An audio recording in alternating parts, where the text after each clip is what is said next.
Coming up on Smart Tech today, Matthew Casanelli and I have a lot to talk about, and it starts with Matter, or P-Choip as I used to call it, getting a delay, but we promise it's a good thing. We also talk about some great headphones from Audio-Technica, kind of bringing things into the future, SmartThings, embracing DIYers everywhere, plus we answer some of your questions, including some follow-up on that automatic lightsaber. It's a lot of fun here on Smart Tech today, so stay tuned. Podcasts you love from people you trust. This is Twit.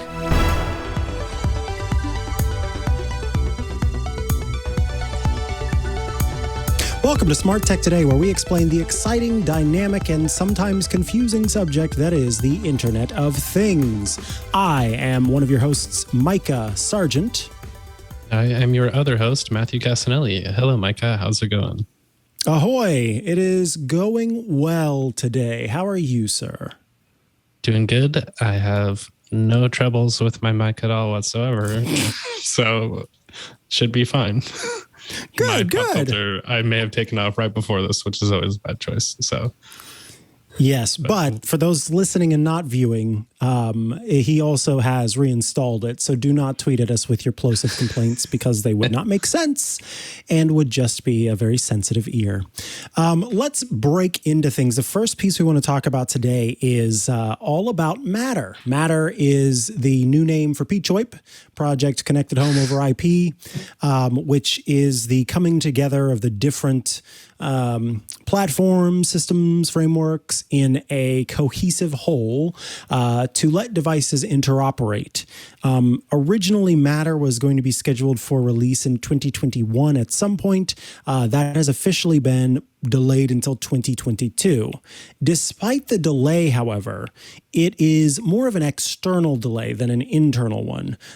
Internally, they are still moving forward with getting devices verified, with adding people to the Matter team, et cetera, et cetera. It's just when it comes to consumers being able to take advantage of Matter, that is going to take a little bit more time, which makes sense because they want to get it right and don't want to end up being that XKCD article about how there are a bunch of different competing standards, and so we should create a standard to fix that, and then there end up being 16 competing standards instead of 15 competing standards. They don't want to fall into that trap of just being another competing standard, but truly want to be the standard for all the standards.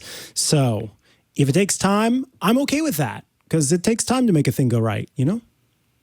Yeah, definitely. And they are like, we're still growing and everything. We've got thousands of, I think it's participants. Maybe that's just referring to individual people, but tons of devices and companies and things like that. So I'm just glad they're getting it right, but it is disappointing because we've been basically like waiting to see. I mean, it does make sense just with everything that's happened that it's not going to be easy to roll some of this stuff out. And especially they're like for small companies making new products, they're not going to be like behind if it came out right away. So I think that's important too, that everybody's kind of on the same page. But I think the important thing to notice is that they're not even afraid of making a pun with the title of it, because their blog post was building a standard that really, quote, matters. So I feel like that's I love a go a ahead good for everybody to make as many dumb jokes as you want now. I love a good pun, but not whenever it's set out in scare quotes. That ruins it. What that says to me is you are too stupid to get the joke I'm making, so I need to point it out to you. And that therefore ruins the very good joke that is told. So it's technically, it's guaranteed that, I mean, by definition, this is something that's written by committee. So that kind of joke never really applies. Fair enough. This is a really, I think anyone who's interested in Matter and the Connectivity Standards Alliance should take the time to go through this piece. It talks about kind of everything we need to know right now, including what's happened since the community, the PChoip community, has renamed themselves, what's happening with the Matter working group, how many companies and folks are participating in this, and what's going to happen next, and kind of the updated timeline on CSA and Matter to figure out what we're looking at and when we can expect to see some of these products with Matter functionality built in. So pretty cool.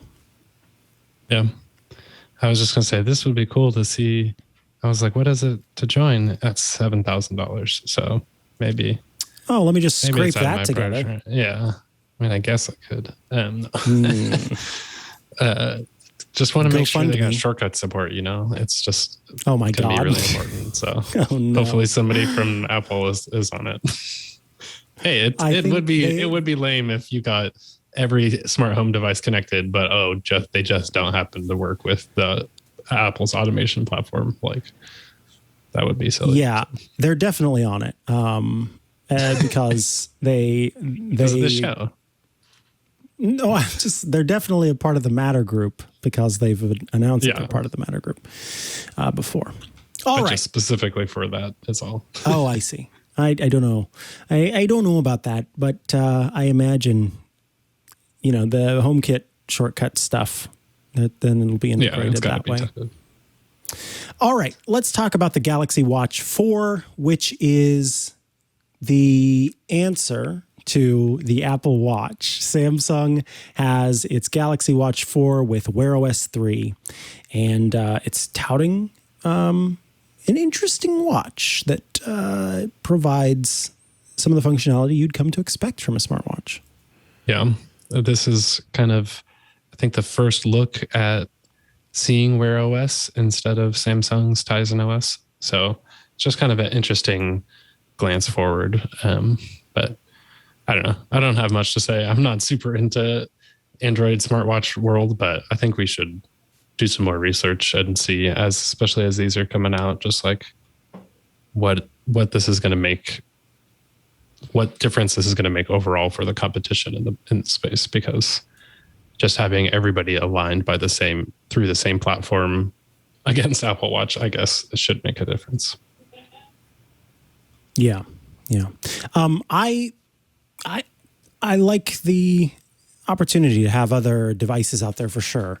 And that it means that it's going to offer some other options for folks to check out, and also means that it can lead to improvements overall. So I think that it's a well-designed watch, arguably for the first time on the WearOS side of things. And so as far as that goes, I could see myself wearing this watch, whereas the ones of times past, not so much, not as good looking as these are. Probably helps that there's a lot of green featured. That really draws me in. I can't help it. But yeah, I think it's a good looking watch. So I'm eager to hear people's thoughts. I know that Jason Howell and Leo Laporte are both ordering these watches, or have ordered these watches, or some semblance of that. So we'll be able to hear more about that internally, and I'll keep an eye externally for what folks think about this one. Nice. All right. Tell me about the Google Nest Hub having an app launcher. What's this about?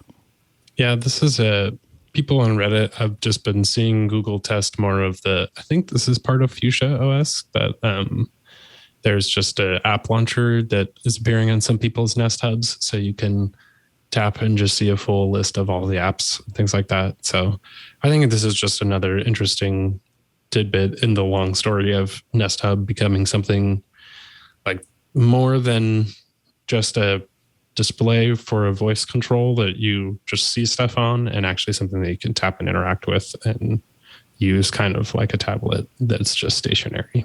So I think that's kind of an interesting development there, but pretty simple stuff. Google kind of just releases this stuff in drips and drabs. So if you don't notice it as it happens, suddenly you're just like, oh, it's totally different. But quick one. Yeah.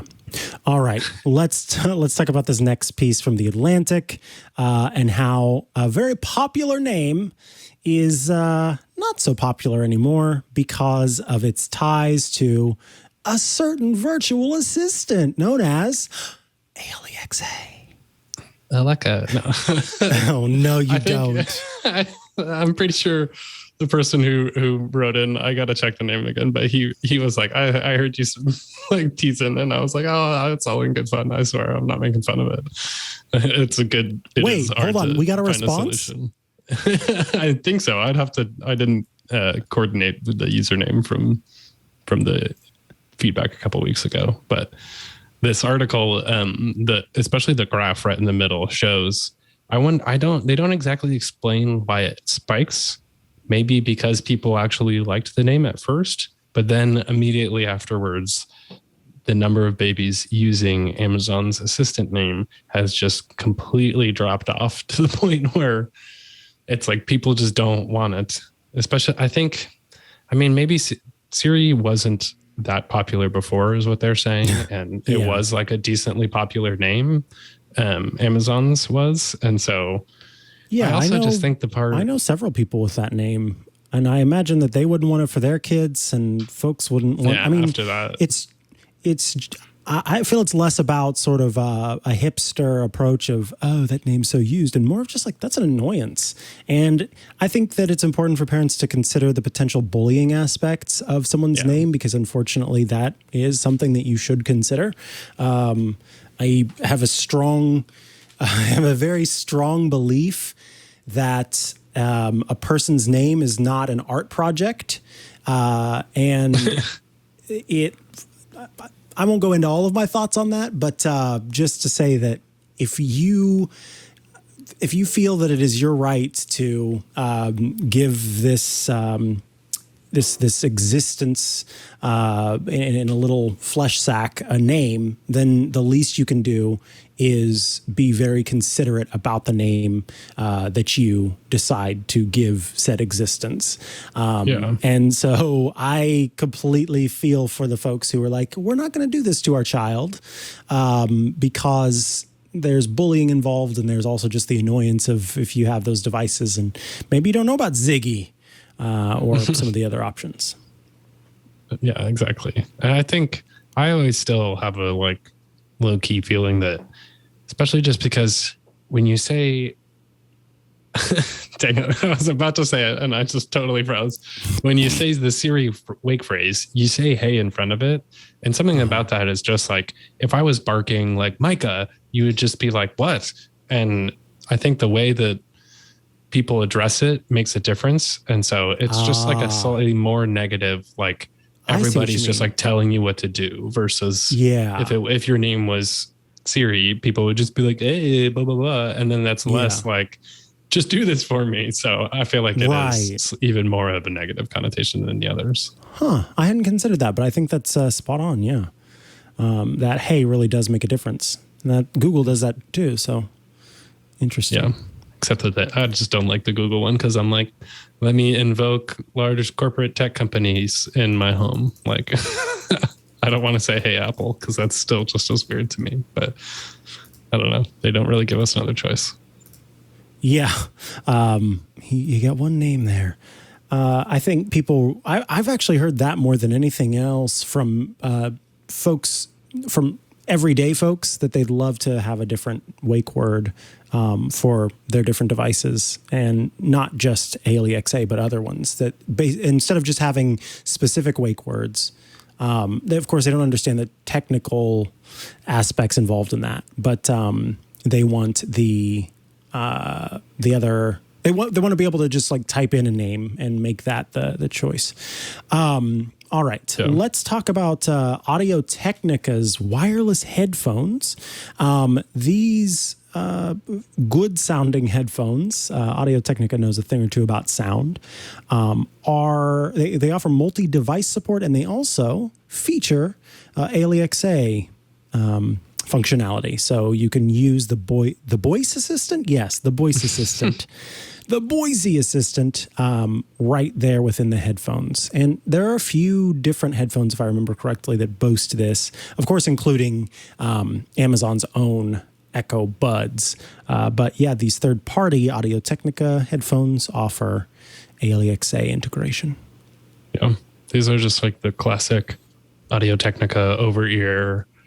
What's the like producer in the studio headphones? I feel like that you could just imagine. And they have like a wireless version too, but now they've got the wired, or I said that backwards. They had the wired version before, but now they have a wireless version also.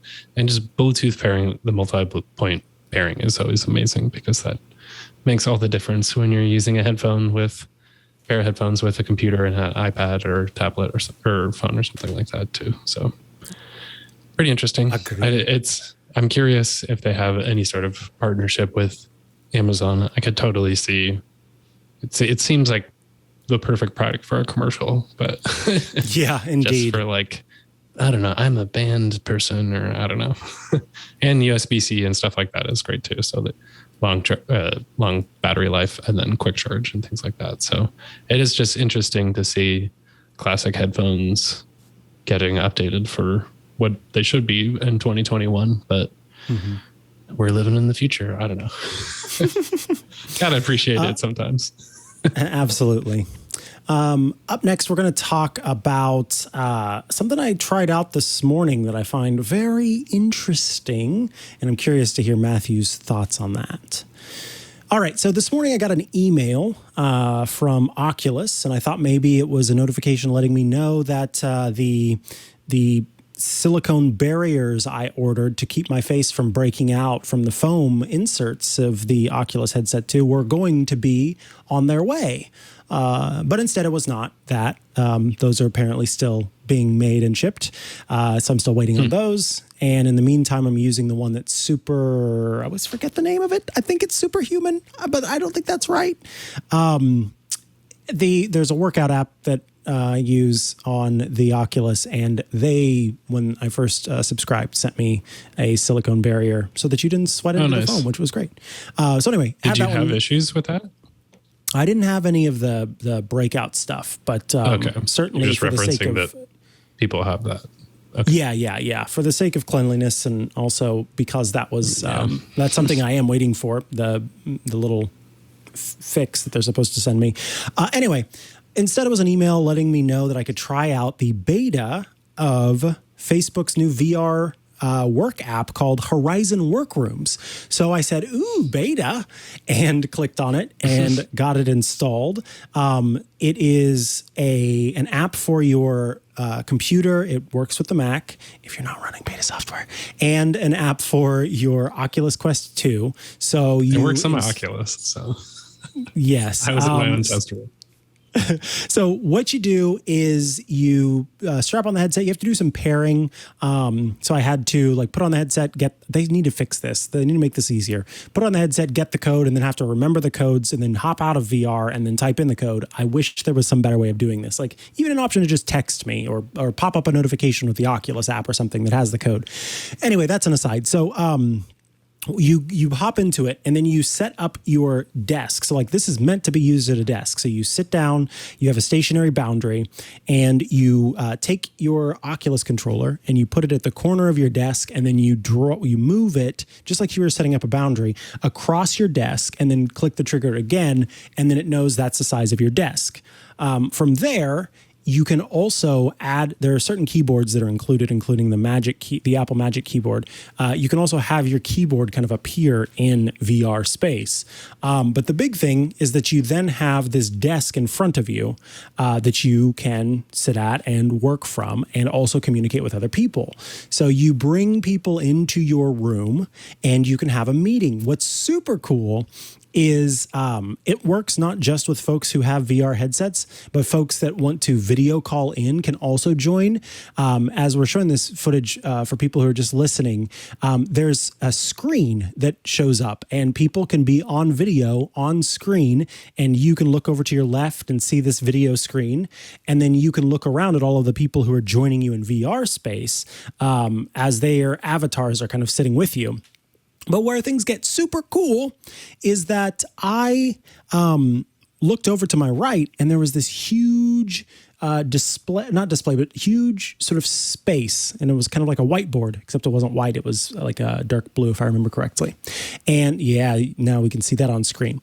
And what I was able to do was look down in front of me and turn the space in front of me into a whiteboard, and then use either my fingers or the Oculus controllers to write. And I could bring in images as well. I could import images. And then when I looked over back on this huge screen, or I keep saying screen, but board, my stuff popped up on that board. And so I thought, that's amazing. You know, everybody can have their own little space and they're all writing on the board and you can collaborate. But then it got even cooler because it gave you the option to switch from being at your desk to being in front of the whiteboard. And so what happened was I tapped to go in front of the whiteboard and it actually tells you to stand up. So I had to spin around because the whiteboard was behind me in the space, but you can choose where you want it. So I grabbed the whiteboard because behind me I've got my all my stuff in the way, but over to my right is just a blank wall where there's plenty of space. So I grabbed the whiteboard, moved it over to this, to the space beside me, and then sort of brought it forward a little bit and dropped it so that it was in line with the wall. And so I could actually feel like I was drawing directly on the whiteboard, but it was my wall that I was using as if it was a whiteboard, and it was showing up in this VR space. So then you can imagine, and then you can move back to your desk by looking back and choosing to go back to your desk. You sit back down. So then you can imagine all the collaboration that's available there. But then also the desktop app is, it allows you to do streaming of your desktop. So I was able to sit down sit down in this virtual desk space and then pull up my computer in front of me in the virtual space, and then use my keyboard that's in front of me and my mouse that's in front of me in real space, and actually like click around and be able to click on the right parts of the screen and everything. So I could do everything I wanted to do in VR, but it was what was happening in real life. So I'm really impressed. One of the things that I really liked about this is when you get the app, because I have to tell you, I was a little bit sketched out about installing a Facebook app on my computer that was going to be doing anything with streaming what was on my desktop, like privacy alert.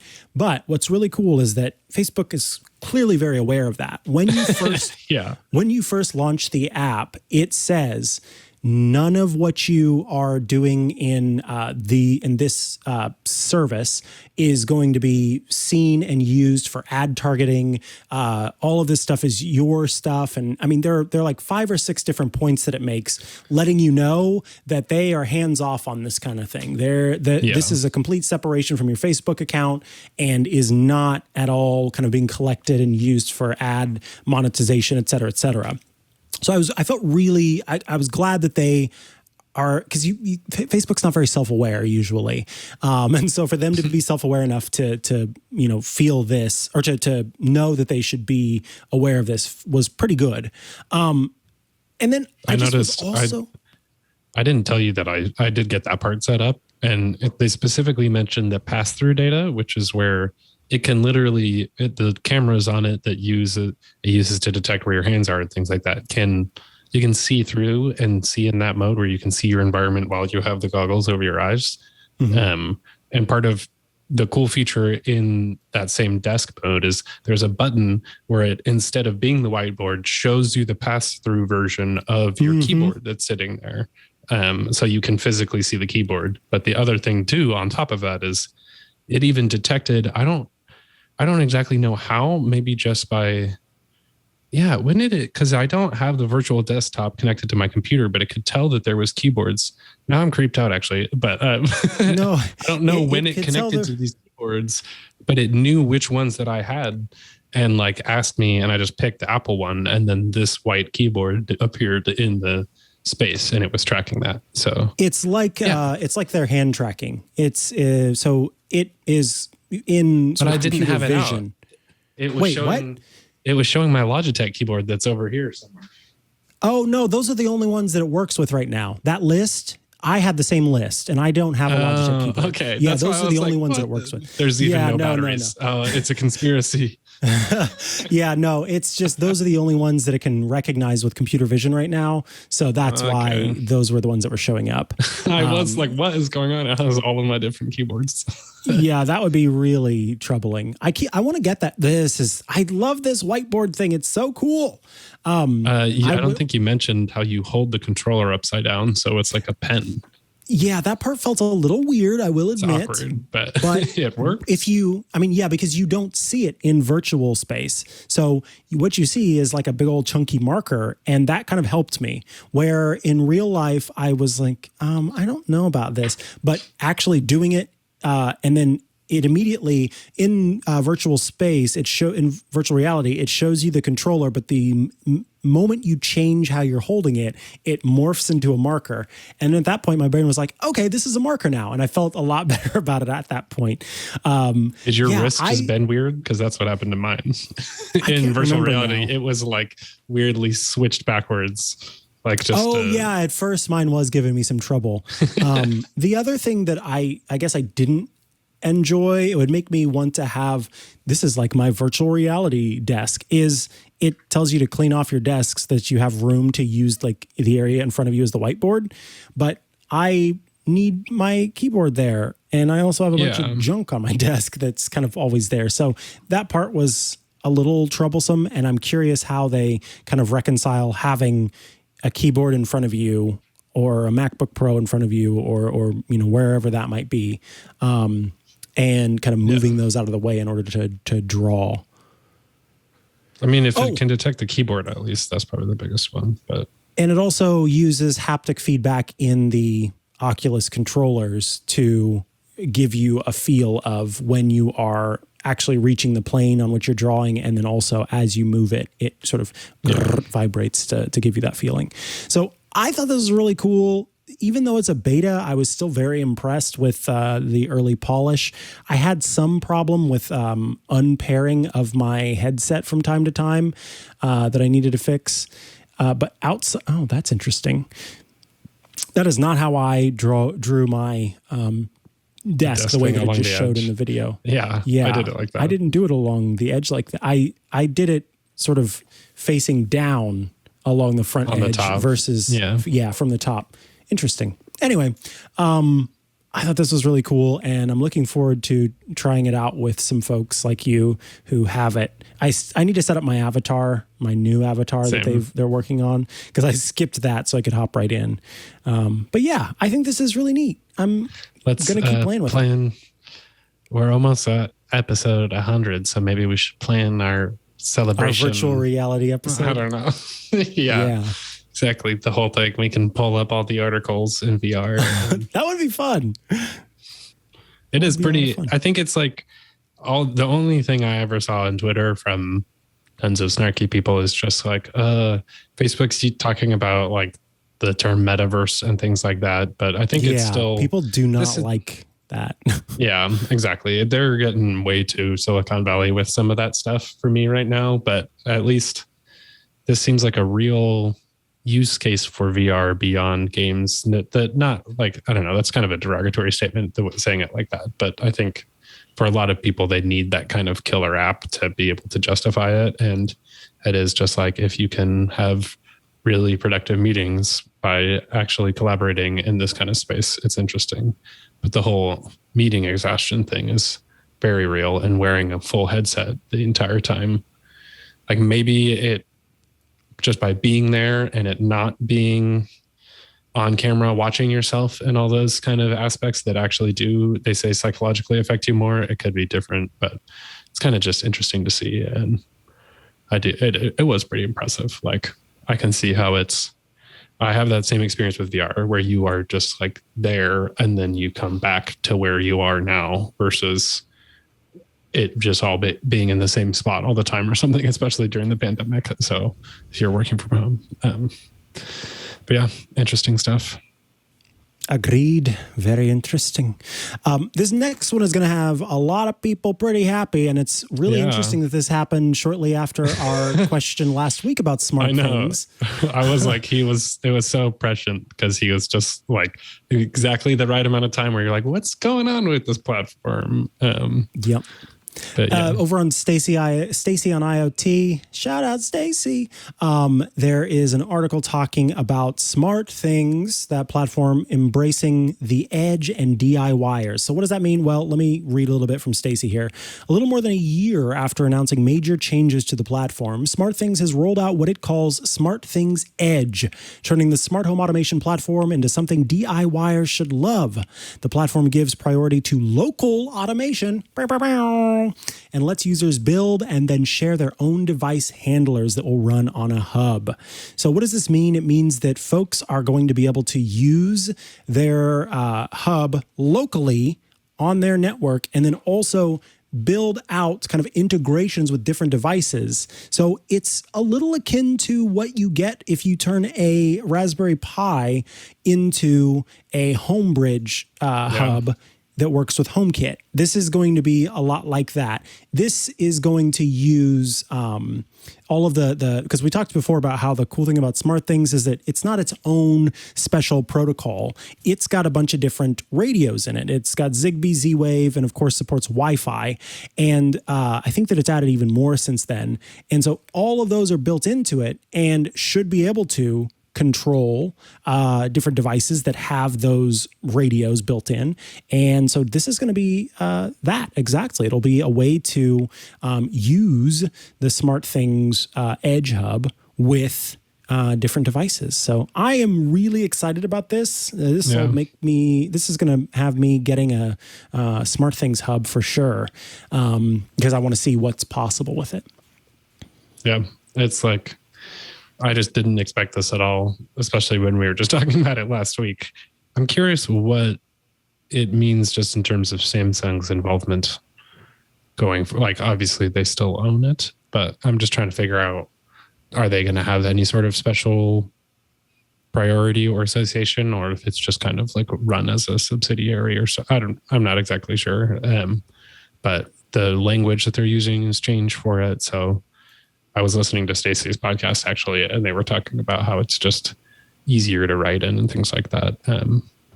But this is definitely interesting. I like the platform beyond the main, like beyond it being tied to your phone, basically, in many ways. I guess Amazon's isn't really, but it seems very tangential at least. So these are like more pure home automation platforms, especially when it's not just like, oh, we decided to shut down the platform, so now you can no longer use it. It's now people can at least build it themselves, which is great. And I think they were saying if it has a mix of online and off and local control stuff, if you just don't have access to the internet, that stuff just won't work, but the other stuff still would, which is good. So this seems like the best news for the person who is sending in the feedback, because that is just like, oh yeah, Will, good news for SmartThings. Very exciting stuff. And again, I am looking forward to checking that out and seeing how it works. Again, anytime we talk about local control stuff, I am always on board, always loving it. I think that Rosemary Orchard is the only person who's able to make non-local automations work reliably in the entire universe. All the rest of us seem to be stuck with sort of dysfunctional server-side automations that don't reliably run as we want them to. Yeah. All right. Right, I put this next story in here because I accidentally said on the last episode that the Eve Aqua doesn't have thread support, but I had just mistakenly opened an Amazon page of the version that doesn't have thread support, and they are. You said that? I don't remember you even saying that. Yeah, I think I just briefly was like, Oh, and by the way, it doesn't, because I was looking at the Amazon page, but they do have Thread. And so there's a good article from 9 to 5 Mac just kind of talking about that whole experience, especially with using the shortcuts and HomeKit integrations. So just wanted to correct that, because it's just like disappointing when products don't get Thread or something like that, and you're just might like write it off. So I didn't want to just turn people away from this kind of product, because these actually do seem pretty solid. Yeah. All right. Good for that clarification. Tell me about this next piece, this iMore article, because I know the answer to this because you've given me the answer to this time and time again. I just love, it's actually a set of articles that they have of, can I use Siri to control non-HomeKit devices? And can I use Alexa to control to control HomeKit devices? And so that's just kind of a pair. Pretty sure this is the kind of stuff that does go out for SEO also, but it's an interesting question. And of course, the main answer for Siri without HomeKit is shortcuts. And so that is always nice, because there's a certain set of products, like SwitchBot being the first one that I remember getting, that just can work without, if the app doesn't have actual HomeKit integration, but the app, or if the product doesn't have HomeKit integration, but the app supports shortcuts, usually you can trigger it and do some basic stuff there. So that's pretty nice. And then, of course, he talks about Homebridge and the feature of the Hoobs starter kit, although you generally recommend getting a Raspberry Pi or something and just installing it instead of spending like $100, which it definitely got a little more pricey. But yeah, if you really don't want to set it up, that's a better option. Exactly. I knew what you're about to say.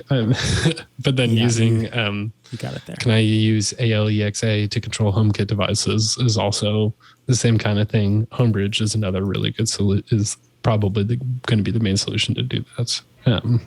But I think what's also, I kind of just saw this go out and I was like, this also seems like a good piece to update coming 2022 when Matter gets released and there is more cross-device or cross-assistant compatibility. That stuff is coming in the future, but not later this year, as we were mentioning earlier, because Matter is delayed. But yeah, just good to know. It's like there are opportunities and you're not necessarily stuck. And even just with the Amazon one, not that this is the same thing, but just that Alexa widget is pretty sweet to have on your home screen. Yeah, I think it's pretty neat. Brilliant work on that. So I mentioned, I think was when Rosemary Orchard was here, the Meross Smart Garage Door Opener being an option. iMore actually has a review out for the Meross Smart Garage Door Opener, and it is what I love about this is no need for some sort of integration layer between HomeKit and the garage door opener. Instead, it's just a HomeKit-enabled garage door opener. Huzzah! Yeah, imagine that. So it is Wi-Fi, but I feel like, I don't know. I mean, it's $36 on Amazon, so that's just, all of the other ones are over $100. It feels like, at least when I was researching it, or like, because you would tend to have to buy like a separate thing to go with it as well. So I just think, as usual, Meross is crushing it at the affordability. And I think there's always like a little bit of fiddling it. Like the article is like, you're getting an alert for something being obstructing it without being able to fix that or something like that. So it can be a little bit weird, but I still think some of this stuff it's just getting a lot cheaper, which is nice. And there's a whole range of options, which is good, not just the high end. All right. What is this piece over on Screen Rant about the Apple Watch? It's by John Fenn. And, so just off the top of your head, how long does it take to charge your Apple Watch? Overnight? Yeah, but otherwise, that's what I'm talking about. As I was just like, I don't think I've ever actually thought about this, because I almost always it's the beta and it's dead at about 5 o'clock at night. And then I'm just like, well, I'll just put it on the charger, or I just normally would charge overnight. But when you actually want the watch to charge up and use it again, it is always just kind of interesting. And so it does take about 2.5 hours to fully charge an Apple Watch, but getting up to 80% can take almost only an hour and a half. So if you do just want to top it off, that can be a pretty good method. But I just think of all the people who said that they just charge it while they shower. And I guess it depends how long your like total routine is or something like that. But I don't think that would actually end up working for me most of the time. I tend to... I have the automations for changing your Apple Watch face were gone in the last beta, but thankfully they did like another beta the week later. And I didn't realize how much I was really enjoying that. Like my watch face is constantly changing depending on the focus modes getting set and things like that, or just time of day. Yeah, I saw that they took that away, and we've gotten so many requests about enabling that feature both on this show and on iOS Today that I thought, ooh, that's maybe not a great idea. Just I don't know where that accent came from, but yeah. Oh, laddies. No, but I think it's not I hope it's just a bug, that it's not really a broken. Yeah. It came back in the latest beta. So it is fixed. Oh, good.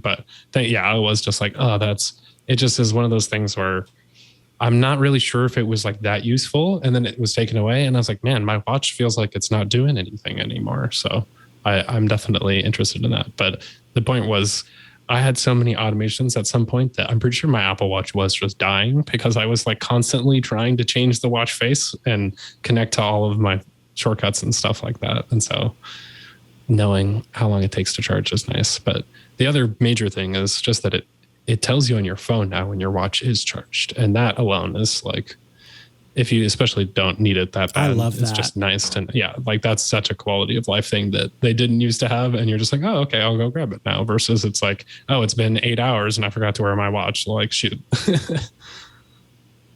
Yep. I very much enjoy that feature.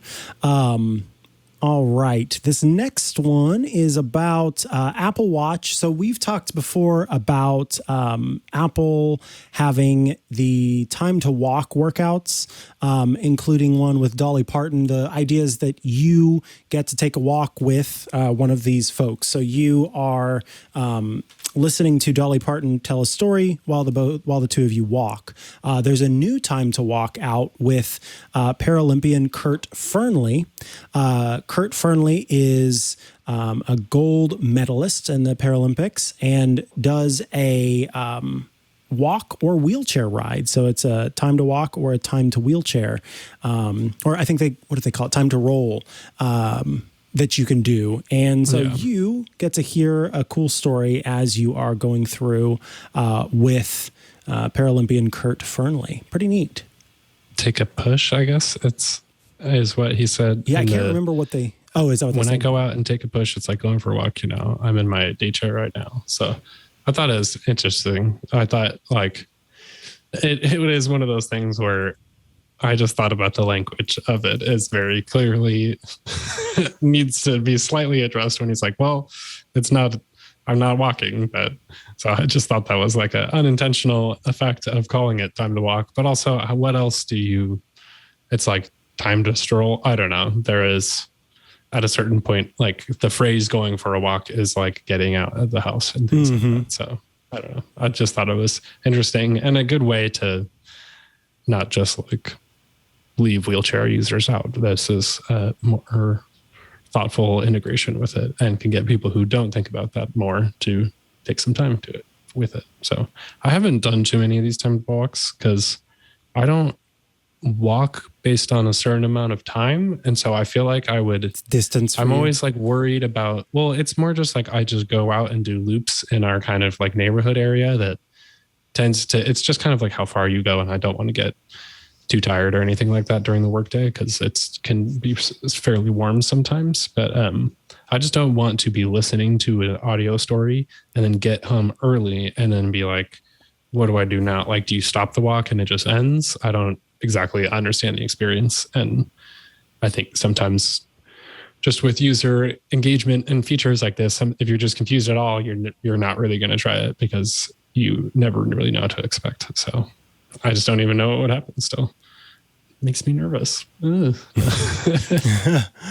All right. This next one, everyone's favorite, or at least my favorite, sort of accessory for devices maker, Elago, has 3 different products that it's come out with. Now, Cult of Mac calls them multi-device chargers, but I would not call them chargers because they themselves are not chargers, but instead are charger holders. So it's better to call them accessories for MagSafe.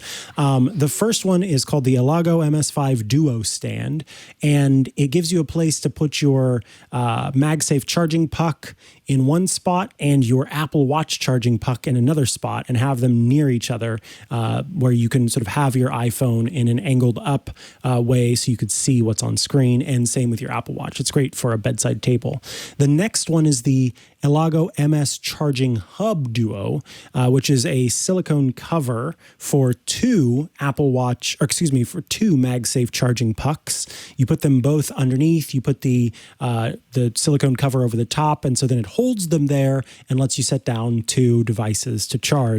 And the last one is called the MS Trio 1 Charging Hub, which, as you might imagine, gives you spots for 3 different devices: the Apple Watch, the MagSafe puck for your iPhone, and then it seems that the last is a spot for a lightning cable, so you can plug in, for example, the AirPods Pro case. They are available for between $26 and $27 on Amazon. And so, yeah, it's just kind of a nice organizational accessory for these otherwise kind of loosey-goosey devices that sometimes fall off the desk or table or what have you. Yeah. And that's kind of Elago's whole deal, is kind of the silicone casing, and then you're just not paying for charging or like their own electrical versions of, even just in terms of production, it's a lot simpler for them because they're not a tech company at a certain point. It's just kind of molds. And so if you have existing devices, like I do have a MagSafe and an Apple Watch and a lightning cable right here on my desk because I have to now for the MagSafe thing, and then to charge my phone enough and to keep my watch up to date. And I notoriously complain about like $200 chargers that could just replace the cables that I already have. And so just kind of mounting them into a kind of silicone slip pad is kind of the way it seems to work. Actually could be a decent solution. I use the little classic Macintosh mold for my Apple Watch charger in my bedroom because I just keep that up there, and then it uses the nightstand mode, and I love that. And it's like I paid $13 or something for that instead of an $80 smart light or smart alarm clock or something like that. So even though these can seem a little silly, I do like that it just takes advantage of the stuff that you get with the product for free. So makes sense. I guess MagSafe isn't free, but teach their own. Yeah. This next piece is really interesting because it is something that I've been wondering about this next piece is really interesting because it's something I've been wondering about for quite a while, and it's about Apple's MagSafe standard. So there are many devices out there that are wireless chargers, and they use Qi charging, and many devices out there that can make use of the magnets that are built into the MagSafe-enabled iPhones, but there are not many MagSafe chargers out there.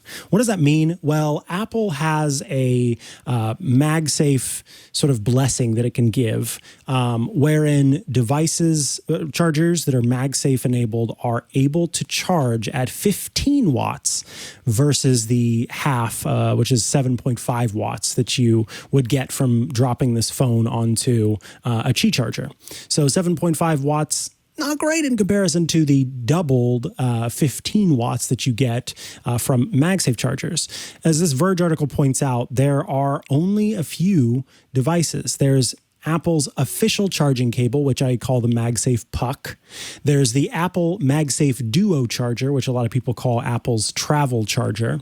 There's Apple's official MagSafe battery pack, which is that little wart you stick on the back of the iPhone, but it only does 15-watt charging if it's plugged in. If it's not plugged in, it drops to that 7.5 watt. And I thought it was sorry, 5. it's less than, yeah, it was less. It's less than pretty that. bad, actually. It basically just keeps your phone at whatever battery it currently is, as opposed to actually charging it up. And then a couple of Belkin stands, one of which I have. They're very expensive, and they're the only ones on the market. So I just recently got a car charger that I talked about on this show from Anchor, and I talked about it, I think, on iOS Today as well. And while it is MagSafe in the sense that it has all of the alignment magnets, including the one below, as well as the circular ones, and will wirelessly charge your phone and drops it into that specific spot, it is not MagSafe in the sense that it doesn't charge at 15 watts. So this is what it says in the article. The reason appears to be simple. Apple hasn't actually let anyone else make MagSafe chargers yet. According to Charger Lab, a wireless charging focused site that's obtained details and a unit for Apple's MagSafe modules, Apple is only allowing MagSafe chargers to be built using an MFI approved module. Much like the Apple Watch charger and to some extent Lightning cables, Apple works with factories to provide the basic parts here, which developers can then integrate into a charging station or mount. Technically, that's not a huge difference between offering a slot for a MagSafe cable versus the integrated module.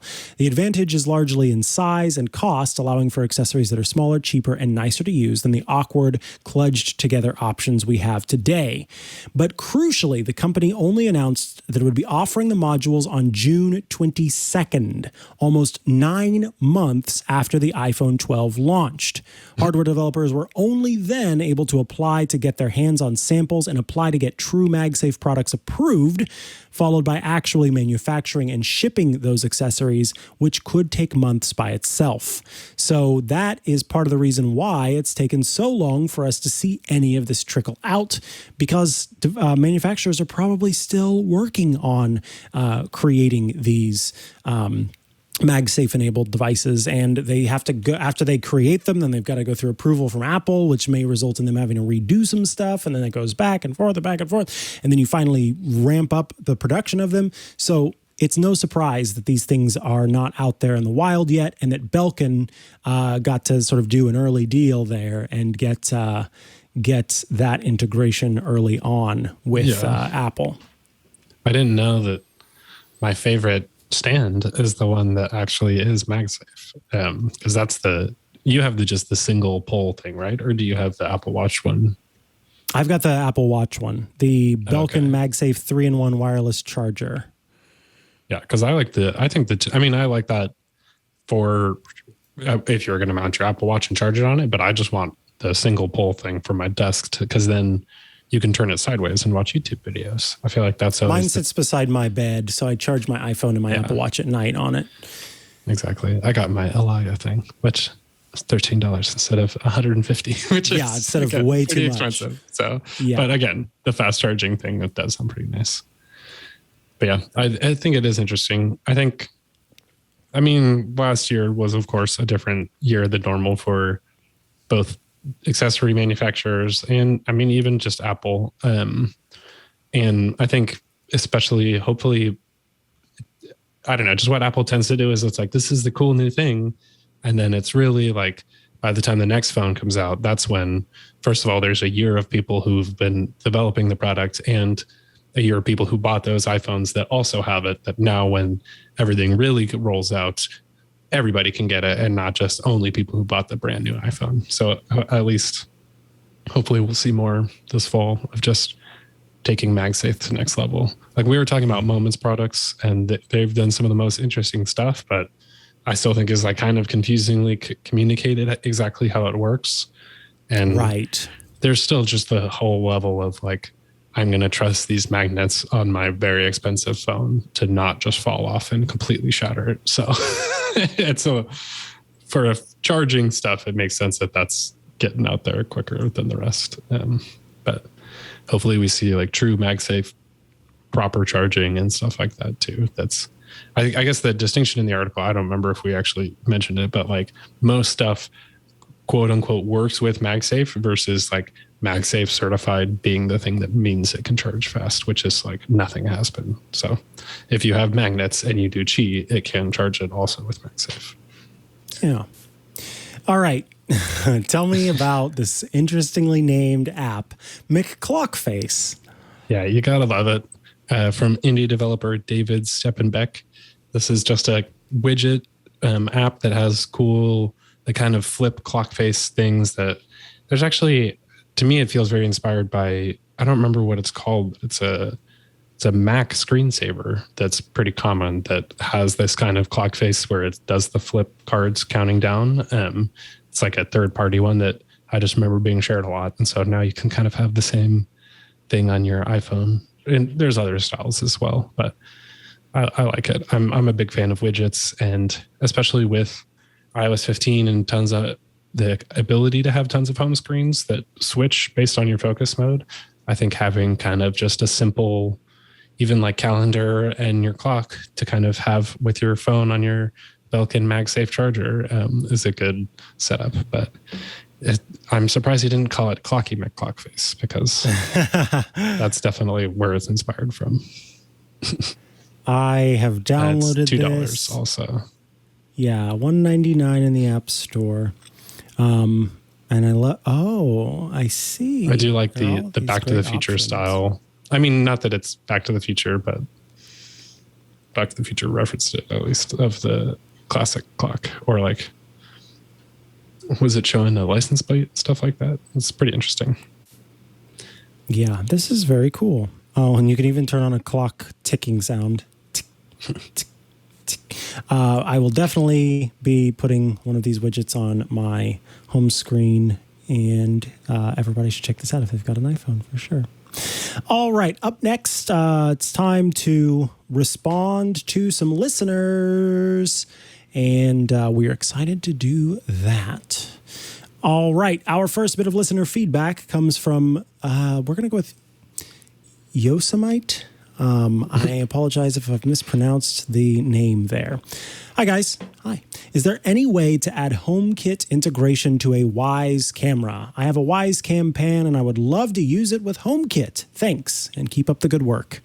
Yosemite, I have tried this. There are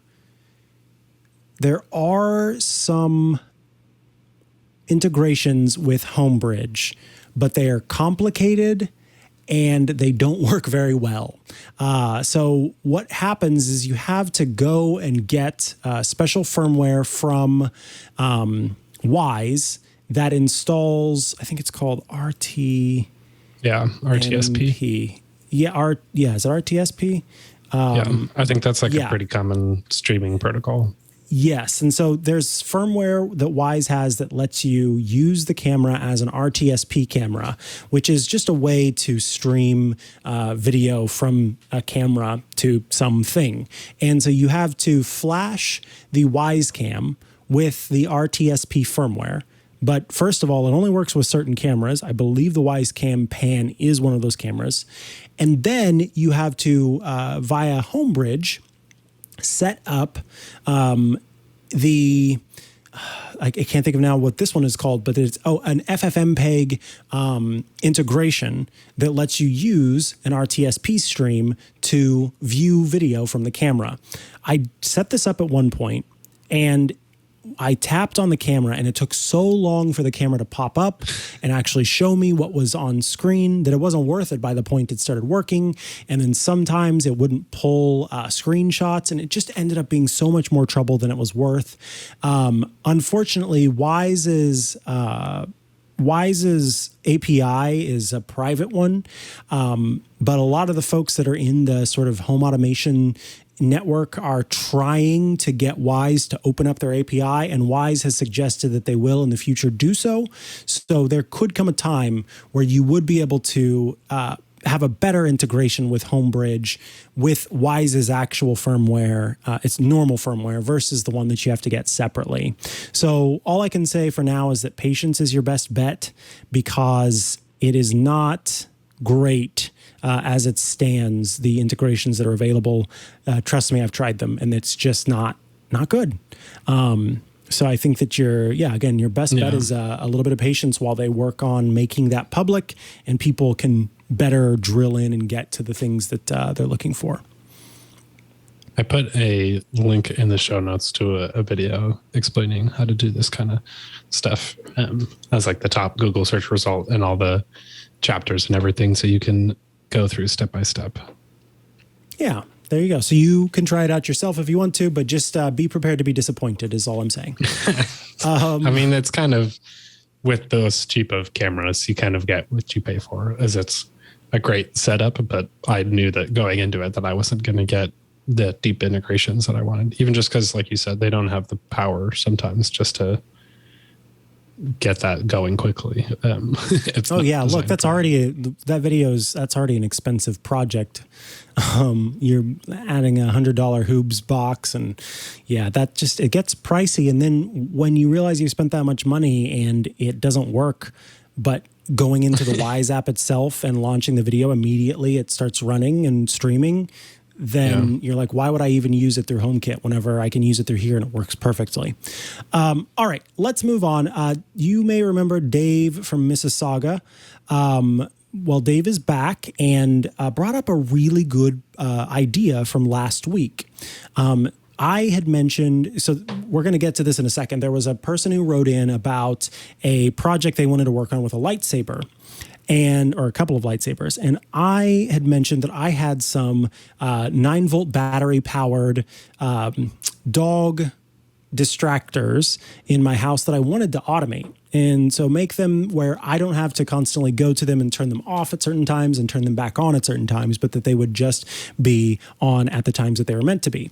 And so on this device, for people who are watching, you'll be able to see, but for people who are listening, you won't. I'll just describe it. There's a little knob in the front, and you can change it from off to a test mode to 1, 2, and 3 for the intensity.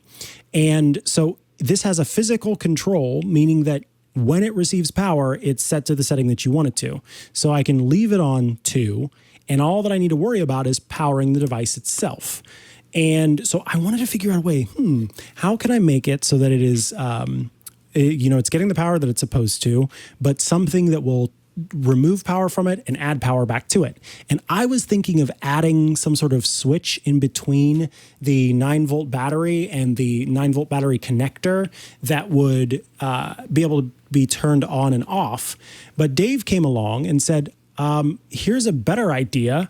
Why don't you get a 9-volt battery adapter, and then you can plug it into a smart plug, and then you've got what you need. And I said, Dave, oh my God, that's brilliant. So yeah, and so obvious. What do they have in the water there in Mississauga? So I thought I had a few of them floating around, but the one that I had was not for a 9-volt. So I went ahead and ordered one. It looks like a little old school cell phone charger almost.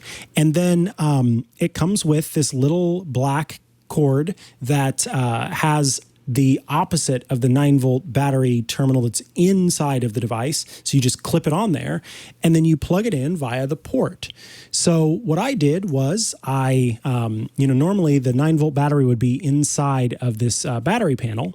So I got out my Dremel, and I made a hole that was big enough to fit the adapter through, and Dremeled it, made it nice and neat.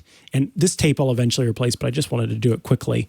I'll probably put a rubber gasket in here so that the cable doesn't have any stress on it. But for now, this works just fine because I just wanted to make sure that it would work. I fed the cable out after clipping it on, and then I plugged it into a smart plug, and set up the automation that I wanted for when I'm home, when I'm not, and certain times of the day. And boom, now I've got my dog distractor working completely perfectly as I wanted to. That's awesome. Yeah, it was amazing and super simple and a lot of fun, actually. So Dave, again, thank you for that idea. That was fantastic. And as we kind of said, it's like, oh, that's so obvious. I was going to go such a more complicated route and I didn't need to. So this goes along with another story here. where buckle up.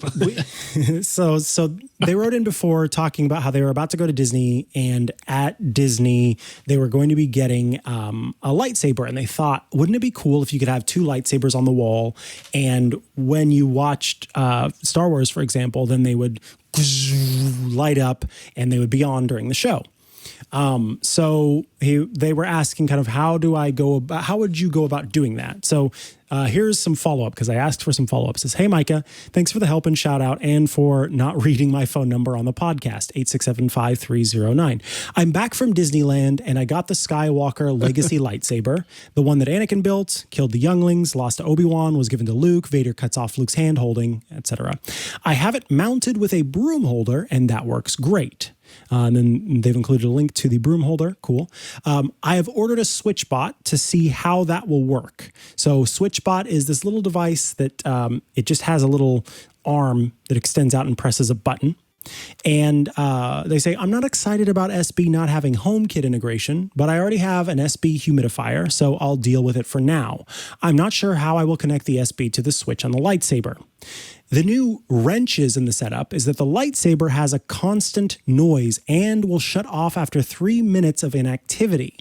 The noise is cool sometimes, but not necessarily when watching TV or movies.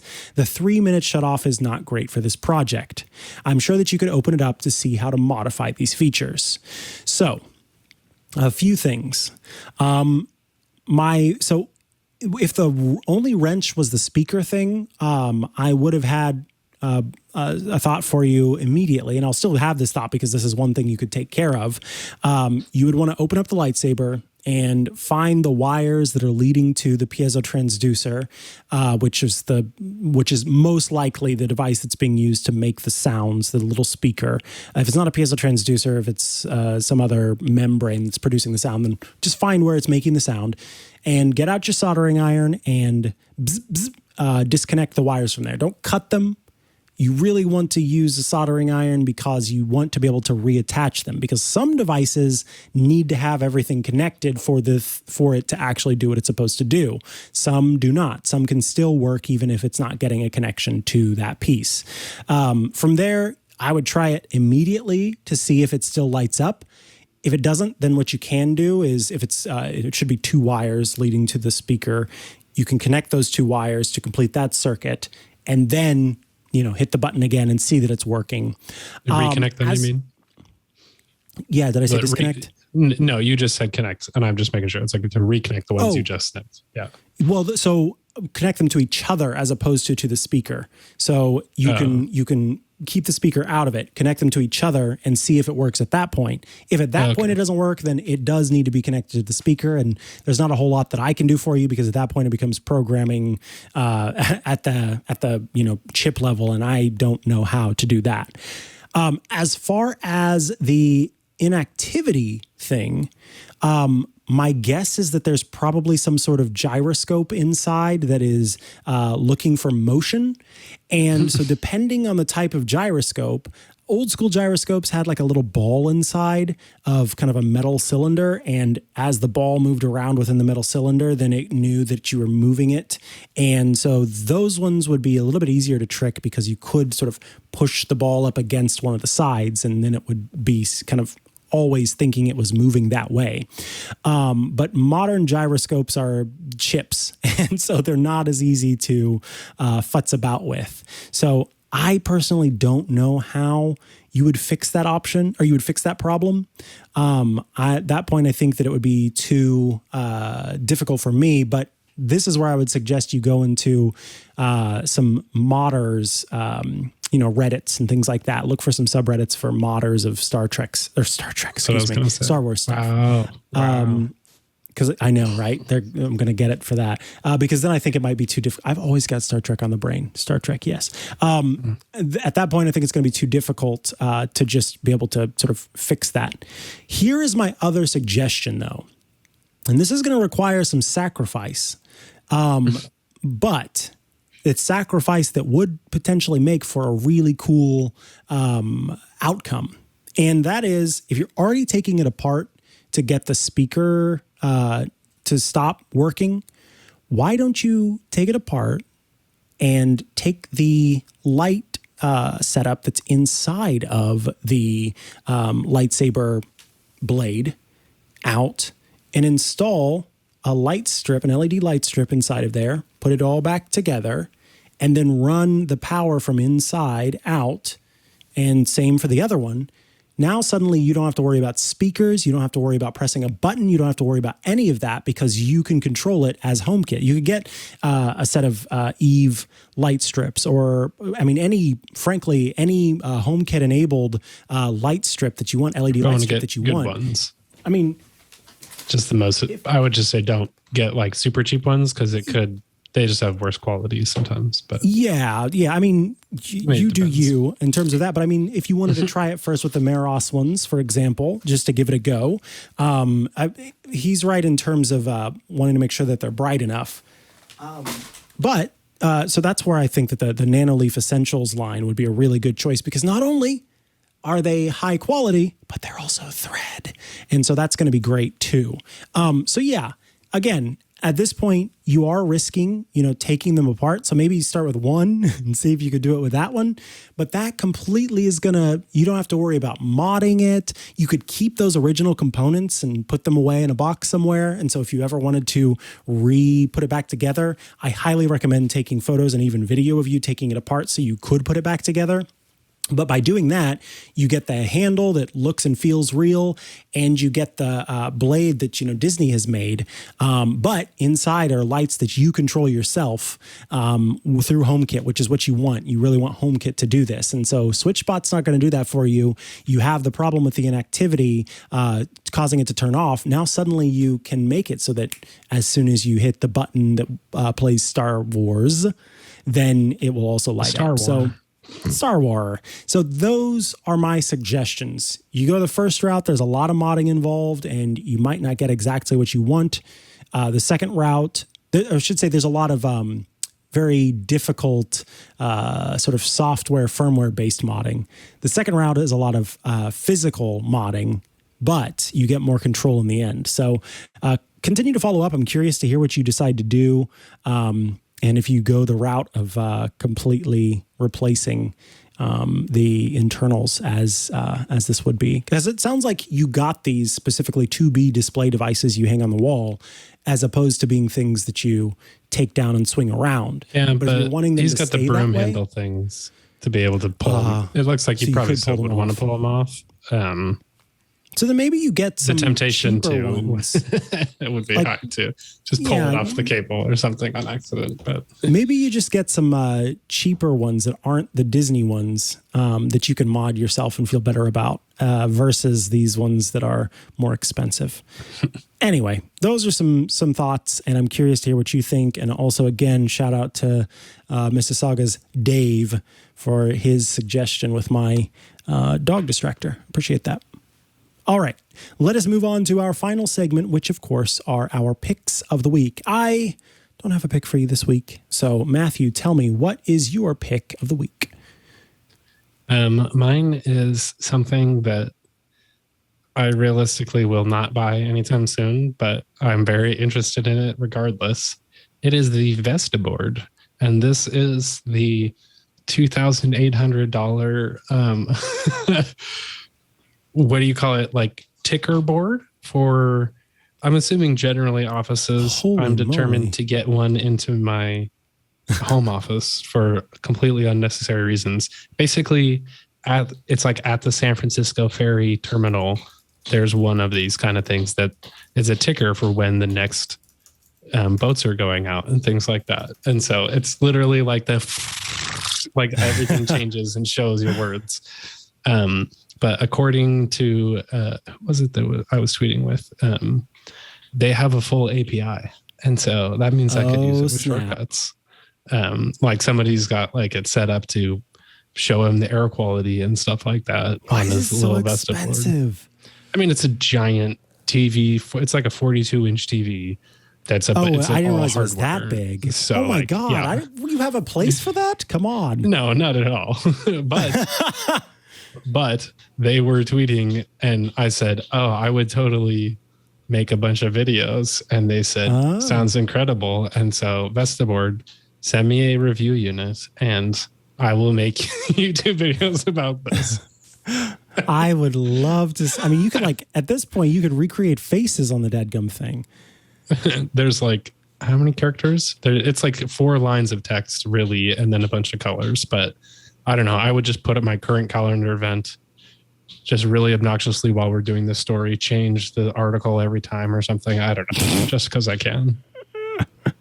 Yeah, this is definitely one of those. Why did you get that? Because I can. Why are you? I mean, it's like if you have a fancy startup or something, I don't know. I could see them having one of these. Yeah, this like totally makes sense for like and 50,000 followers. Just for the followers. Yeah, my YouTube count. That's a good idea. So if you are interested, pre-orders for 2022 are underway because it's all sold out. So many people are buying these. They don't have any more. Wow. I'm sure they don't make that many. Yeah, but they've made it like still 10. looks pretty sweet. It's bespoke. Learn more if you're a dealer, architect, and designer, or considering Westerboard. I'm just going to go to the store and get a bunch of paint chips, and I'll just do it myself by hand. Just every word, every sentence. Just hold on. 1 sec. Oh, okay, oh no. They changed it again. Oh no, the number keeps going up. Oh, I'll never be able to sleep again. All right, folks. Thank you for tuning in this week. If you've got questions you have for us or follow up, or you have brilliant thoughts like Dave from Mississauga, email. You see how I keep saying Mississauga because I know how to pronounce it now. Anyway, email us. It's stt@twit.tv. We record new episodes of the show every Thursday at 4:30 p.m. Eastern, 1:30 p.m. Pacific. So you can tune in to watch us live by going to twit.tv/live and checking us out on Twitch or elsewhere.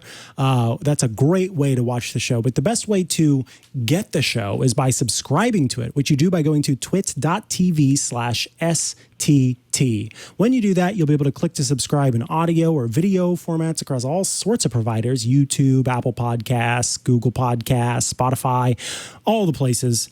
So you can get the show there as soon as it's available.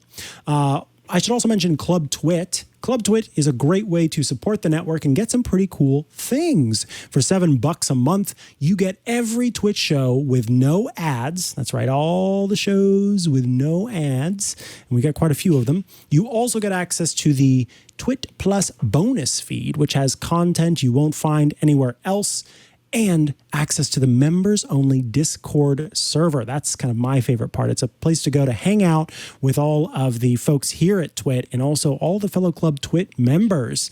All of that's available at twit.tv/clubtwit. Again, $7 a month, and we thank you for supporting the shows directly, for supporting all of us here at Twit. It's a fantastic way to make sure we can keep on plugging along and making all the content you enjoy. Matthew Casanelli, if folks want to follow you online and check out all your great work, where do they go to do so? You can go to the newly redesigned MatthewCasanelli.com, where I am going every week with new versions and updates to my shortcuts catalog and new actions, new shortcuts, newsletter sign up, all that jazz. I just recently did a stream with Jason Snell about posting to WordPress using XML RPC, which is a very fancy format. Not fancy, I don't know. Just a very manual way to post to WordPress, but I can do it with shortcuts now, which is pretty cool. So you can check that out on my blog. Sweet. I am at Micah Sargent on many a social media network, or you can head to chihuahua.coffee. That's CHIHUAHUA.coffee, where I've got links to the places I'm most active online. I should note that I will be out this coming week. So Jason Howell will be joining Matthew Casanelli for an episode of Smart Tech Today.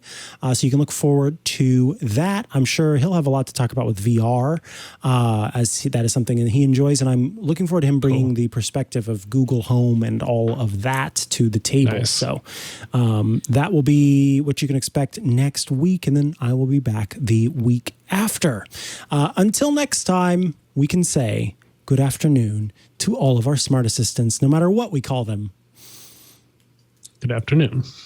Hope you enjoyed that episode. If you would like to laugh while learning about how to take control and take advantage of all of the features that your iOS devices provide, then you should check out iOS Today, the show Rosemary Orchard, my co-host, and I, Micah Sargent, host every week on the Twit Network. It's all things Apple all the time.